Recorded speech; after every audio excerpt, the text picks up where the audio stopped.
How's it going, everyone? Let's talk about goalies for NHL 21. What's changed, the good, the bugs, and all that in between.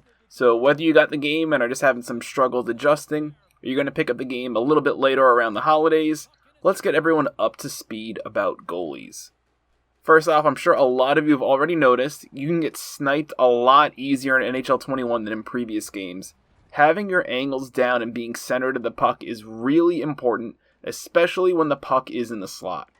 When the puck is in these dangerous areas of the ice, and you play deep in the crease like in previous NHL games, you will get sniped. Moving up in the crease and challenging those shots is an absolute must.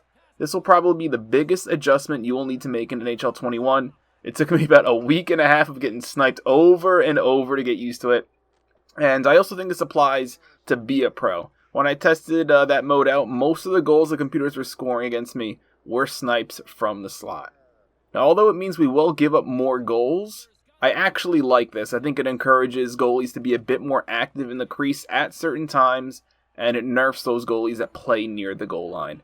I think this is going to help goalies that are able to make these adjustments stand out even more from the rest of the crowd, whether, in competitive play. Another change for goalies this year is the responsiveness of the left and right sticks. The response to our inputs, especially on the right side, is so much better.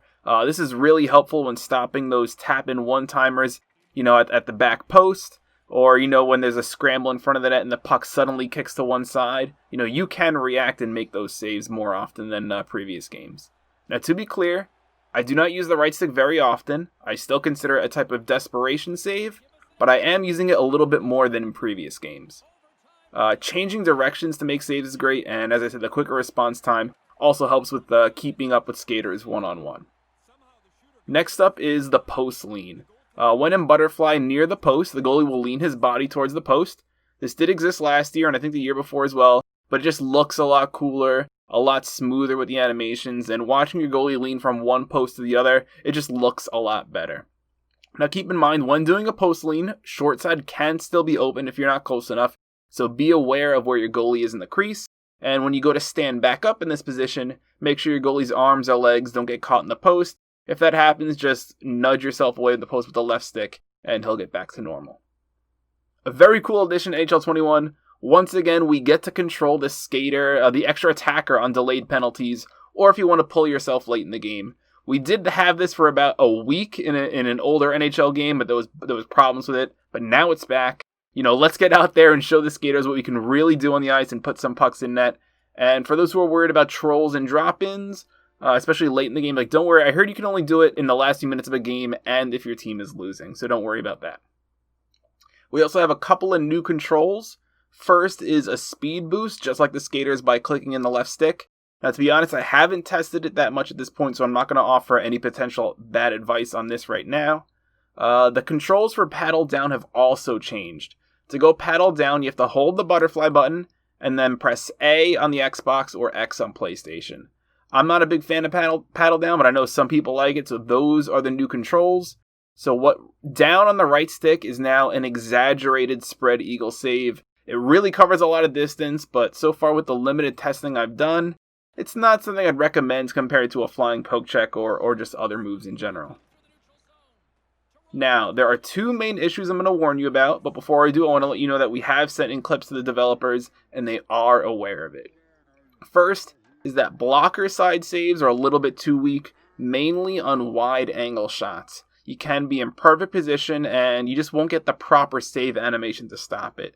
Now, one small adjustment that I have made, and it's rarely happened to me since then, is that I position myself exactly as I normally would, but if I read that they're going to attack that blocker side, I'll nudge myself over at the last second, and that extra movement into the shot has really helped me make those saves. The next is very situational, but it's worth mentioning to you guys. If you try and butterfly slide up the crease, your goalie will tend to randomly go to the left or right at the last second. Now, the only situation where this could matter is when attempting a flying poke check during a breakaway or penalty shot. Butterfly sliding up the crease just before the poke check is a great way to close the distance on the skater and try to catch them off guard, but be aware that, this could happen to you. So those are the biggest changes to goalies in NHL 21, but here are some quick tips and reminders when you step on the ice. First of all, stay standing up as long as possible. It's the easiest way to control your goalie's movements. Once you drop down, your movements are much harder to control as you're committed to that down position. I mainly drop down to butterfly on deflections, rebounds, and when the puck is right in front of the net. Next, with the left stick, practice your small nudges and your full pushes. Knowing how to master both of those movements is going to really help your goalie stay in control when the puck is in the slot and they try to snipe you by shooting across the green and using your momentum against you. And last, if the puck is in the slot and on their forehand, remember to move up in the crease. We gotta challenge those shots now to avoid getting sniped.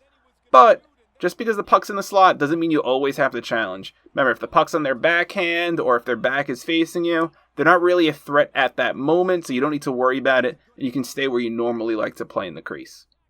So that is today's goalie tip video. Hopefully this can help you transition into NHL 21 a little bit cleaner. Now, if you guys come across any other goalie bugs, feel free to hit John and I up on Twitter or Discord.